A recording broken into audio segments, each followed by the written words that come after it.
Good afternoon. I'm Karen Drew. We start with a severe weather alert here in Metro Detroit. It is part of a system threatening 18 million people throughout the Midwest. Rain and lightning moving into our area right now.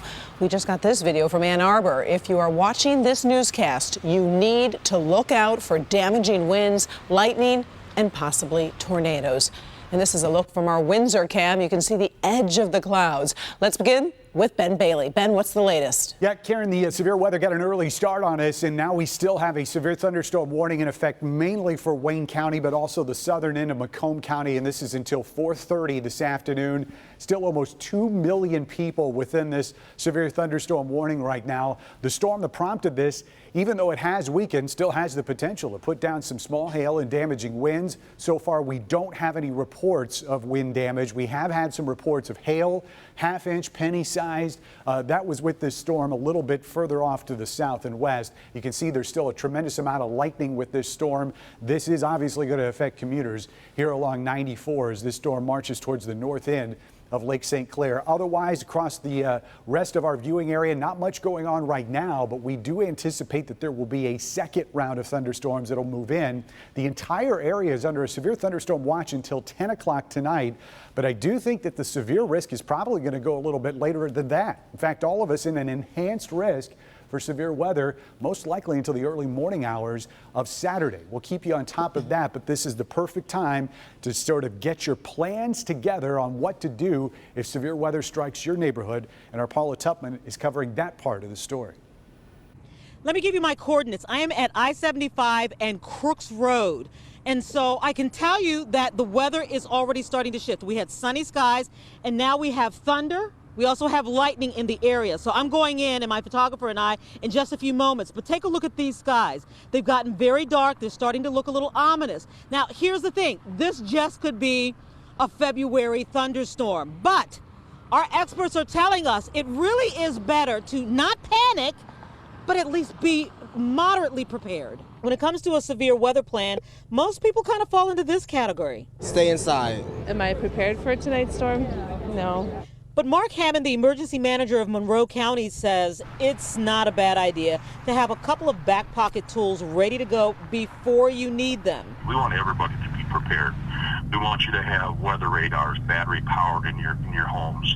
Many people are relying on their cell phones and things. And that's not a bad idea, but make sure you have a backup of flashlights and make sure you have the necessities if something does happen in your area. Just as simple as losing power, whether it's a winter storm or a spring storm, but you can be self-sustaining for a little while, that you're not going to need any assistance right away.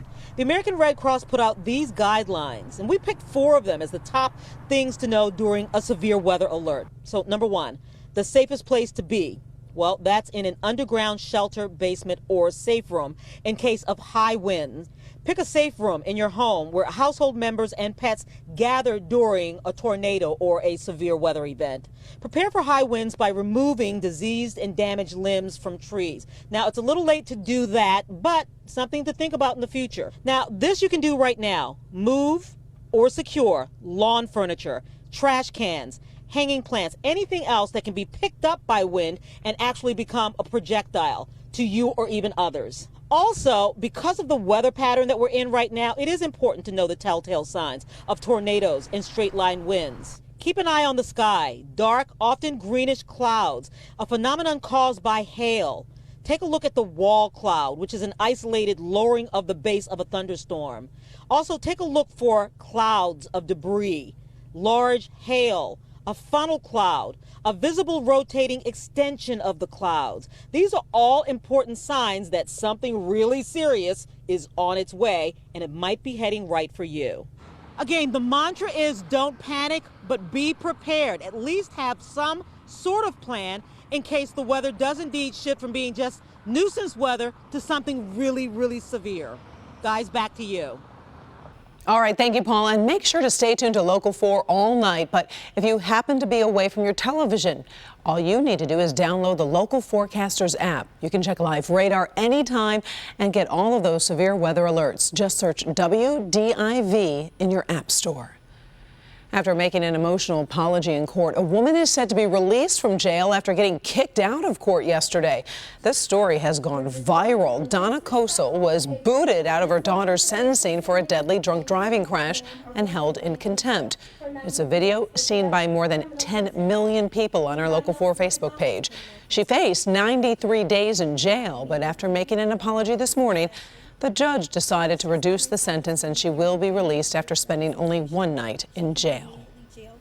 And I deeply apologize for what I did in your court. I just needed to get out. And it's been very hard for me this year, and I know for the other family, and I'm so sorry for what I did.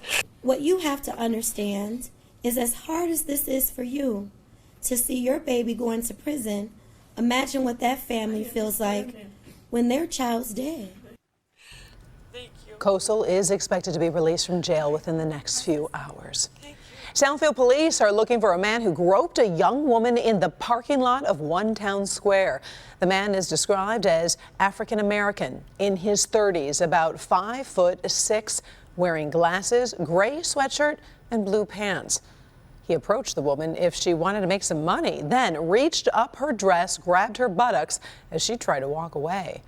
Then he drove away in a four-door white Cadillac. If you can help, call Southfield Police. President Trump did something today he refused to do as a candidate for president in 2016. What a difference a year makes. Kimberly Gill is in the newsroom tracking this for us. And Kimberly, the president is trying to rally and expand his base, isn't he? Yeah, he is, Karen. Today, the president delivered the keynote address at the conservative, what they call CPAC conference in Washington, D.C. Just a year ago, he skipped the event after a straw poll showed only 15% of its members supported his campaign. So here we are a year later now, and President Trump is looking to convince skeptical conservatives his administration will be moving things in the right direction. During the speech, he hit familiar themes about protecting the border, building a wall, and attacking what he calls fake news. The bottom line, he's promising conservatives that he's going to shake things up. But we're taking a firm, bold, and decisive measure. We have to turn things around. The era of empty talk is over. It's over.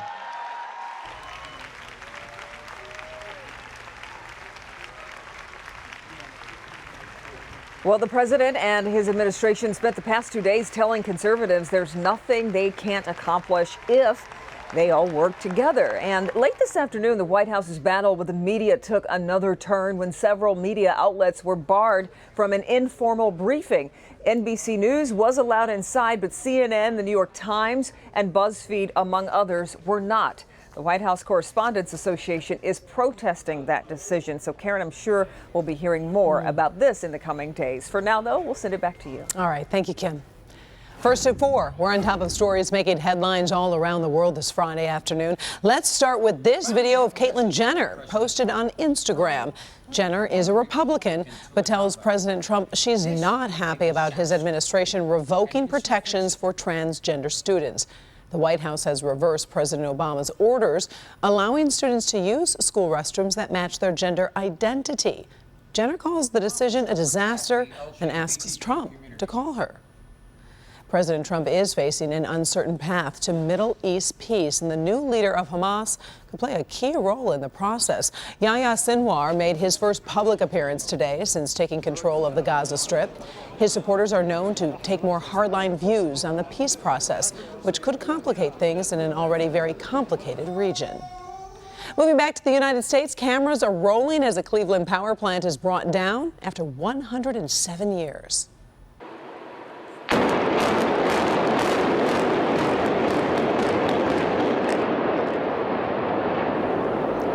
First Energy's Lakeshore power plant was turned to rubble this morning. At its peak, the plant generated enough electricity to power 1,000 homes an hour. But the plant became outdated. First Energy will pay $15 million to tear down the plant and restore the land. Coming up, an update on Barron. This dog's horrifying abuse has been breaking hearts all over social media. Today, some really good news. Dr. McGeorge. Researchers take a deep dive into dirty diapers. I'm Dr. Frank McGeorge, coming up what this stinky study is revealing about babies' first foods and the impact they can have on your child's future health.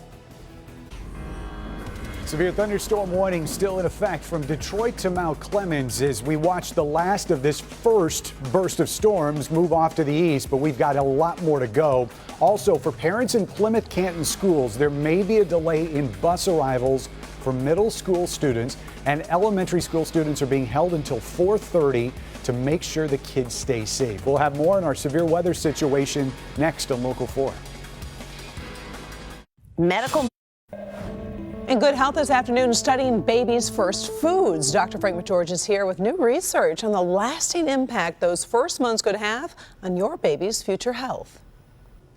If you want to study baby's digestion, you need to go to the source, and in this case, the source was thousands of dirty diapers. I'm really glad I wasn't a research assistant on this study. We collected infant diapers every day and every week on 32 infants, and we followed them over 15 months, so lots and lots of diapers. Researchers at UNC Chapel Hill wanted to compare the gut bacteria of babies that were exclusively breastfed to those who received a combination of breast milk and formula. They found a difference in the trillions of microbes that live in the baby's digestive tract. The microbes of exclusively breastfed babies tended to be less diverse and were dominated by a type of bacteria considered beneficial for digestion. Researchers say babies who were exclusively breastfed also had fewer stomach aches and less colic when they transitioned to solid foods compared to babies who were fed breast milk and formula. We see kind of less change in what's going on in their guts. So it seemed like exclusive breastfeeding was really setting them up to be ready to eat these solid foods. The study suggests the makeup of these microbes can potentially influence long-term health. Mom Jennifer Foster already believes strongly in the benefits of breastfeeding. This new science backs her up, and the benefits go beyond the bacteria. There's just a special bond that you have with your little one, and it's something that you can provide that nobody else can. Now, obviously, exclusive breastfeeding isn't an option for every infant, but the findings can ultimately benefit all babies by determining why breast milk offers so many benefits. Now, previous research found an infant's gut microbes may also determine whether they're going to develop asthma and allergies as a toddler. In fact, another study found having dogs as pets may help because they expose babies to allergens and possibly strengthen their gut bacteria. Back to you. All right, thank you very much, Doc. Now back to our top story this afternoon and really all evening long, the weather situation. Take a look at what's happening on the west side right now. That's some serious hail then. Yeah, that's the west side of Detroit. McNichols and Greenfield, I believe, is where that was shot just moments ago. And you can see it's covering the ground in a good portion of the area. So far, we don't have any reports of damage from those storms that rolled through earlier, but the last sort of legs of this storm are right now over Lake St. Clair. We're going to take a look at that here in 4 Live Radar in just a second, but we've got another round coming later on. So we need to prepare. We're not over by any stretch. Yeah, we may see a little bit of a lull, and then that second round comes in after sunset tonight. So let's go to 4 Live Radar, and we'll show you where that storm is right now. And you can see underneath where that orange shading is. That's what's left of that severe thunderstorm warning for the city of Detroit, southern end of Macomb County, and that's until 4:30 this afternoon. As this storm continues moving off to the north and east, there's not a whole lot left behind that. In fact, most of the area is coming up dry. You can see a little bit more activity up here towards Owasso, but again, that's moving off to the northeast, so that should move away from us. Also, some showers right now and probably some rumbles of thunder there in Sanilac County, but no warnings have been posted. And as a reminder, the entire area under a severe thunderstorm watch until 10 p.m. tonight, meaning conditions are still favorable for the development of severe thunderstorms until that period. And it's possible that we could see those storms linger a little bit further beyond that time frame as well. Looking back to the west, there's a line now starting to form. This is out closer to a cold front south of South Bend. That's Lake Michigan out there. And again, everything moving to the northeast. The speed on these storms was pretty quick earlier today, starting out at about 60 miles an hour. And that storm we showed you has slowed down a bit. But we anticipate that all these storms are going to be racing pretty fast when they move through Metro Detroit. So here's the bottom line. Now through midnight midnight is what we're watching for the potential of those strong storms. The biggest threat is going to be from straight line winds, possibly as high as 70 miles an hour, but tornadoes are not out of the question, especially closer to that cold front as we get into the 8, 9, 10 o'clock period tonight, and we'll talk about that in a second. And the location, it's really the entire viewing area. All of us under that enhanced risk, everybody pretty much south of this warm front, which is still moving off to the north, allowing that warm, humid, unstable air to move into the area. Then we start getting more of the dynamics, more of those winds that change direction with height. That starts coming in here later this evening. This is 9 o'clock tonight, and you can see we'll start seeing more thunderstorms develop. And this is where we have to watch really for the potential of seeing rotation and a possible tornado with some of those thunderstorms. By midnight, most of this should be gone. Cold front slices through. We'll be dry tomorrow morning, and then believe it or not, we've got snow showers in the forecast as we get into Saturday afternoon. So low temperatures tonight are going to take a tumble and quickly. We'll be down to 37 for an overnight low, but again, those severe thunderstorms are going to last at least through the evening, the threat of those, at least until midnight. Tomorrow, temperatures starting out in the 30s and then sinking down into the 20s. Wind chills will be in the teens by late afternoon and early evening. It is going to be a whole different feel to start out the weekend. Temperatures do ramp back up until we get into the 50s here on Tuesday, but we've still got some rough stuff to go. And again, a severe thunderstorm warning in effect for Detroit and the southern end of Macomb County till 4:30. All of us under a watch until 10 o'clock, and we'll keep you updated on the latest here in Local 4. Karen? All right, thank you very much, Ben. We are following breaking news on the city's west side right now, where a bicyclist has been hurt after lightning strikes a nearby pole. Jermont Terry joins us live right now. Jermont, what can you tell us?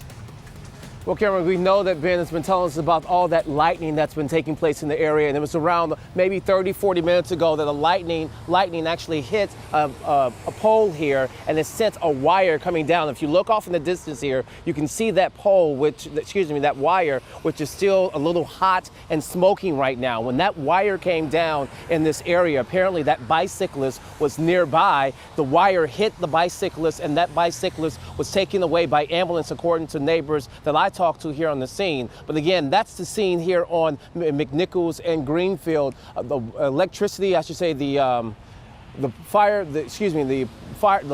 came down, the wire came down, and in that moment, the hot wire, the live wire, hit the bicyclist that was driving by and or riding by, and therefore sent that individual to the hospital. We do not know his or her condition at this moment, but we're going to stay on top of this breaking news. Also, take a look. You talk about this situation. Look at the ground here. We have hail that has fallen here on this area as well. So this storm came through hitting very strong, but that's the very latest. We're going to stay on top of this and try to get some information about that bicyclist as well. For now, reporting live with breaking news on the west side, Jermont Terry, Local 4. All right, Jermont, and we continue to be under a severe thunderstorm warning. We will continue our coverage in just moments. We'll be right back. A lot of people have been worried about this Rottweiler found on the side of the road, badly abused and disfigured. People have been outraged and raised nearly $40,000 to find those responsible. Today, the Michigan Humane Society says Barron has been cleared for adoption, and many people offer to take him home. So the Humane Society is already vetting candidates. Soon, Barron will be in his new forever home. Mexican restaurants have been trending this week, so today is National Tortilla Chip Day, just 2 days after Margarita Day. So did you know the tortilla chip was actually created in the United States? And in the late 1940s, a woman in Los Angeles was looking for something to do with all those misshapen tortillas she couldn't sell. So she found if you cut them into triangles and fried them up, oh, people sure would buy them as a snack.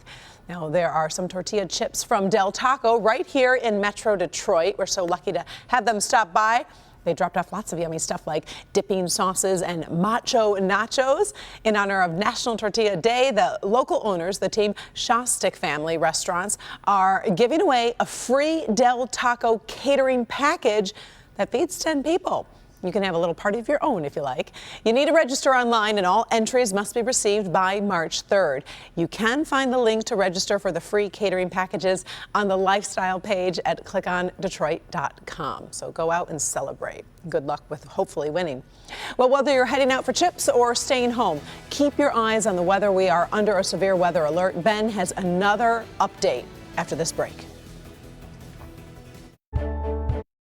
And a reminder, we are under a severe weather alert and things will be changing throughout the evening. Yeah, the warning that was in effect was canceled early. The storm that was over Detroit that's moved off to the northeast has weakened. Let's show you 4Live radar and what's left of that. Even though there's still a tremendous amount of lightning there, the wind threat has diminished, and that's why that warning was canceled earlier. Also on the northern side of I-69, more thunderstorms forming. No warnings there. Those storms not severe, but still could be lightning strikes with those. And a reminder that all of us are under severe thunderstorm watch until 10 o'clock. We're expecting a second round of storms to move in later. Okay, well, we'll be back at 5 o'clock with all the latest information, and you can always stay updated on clickondetroit.com. Have a good evening.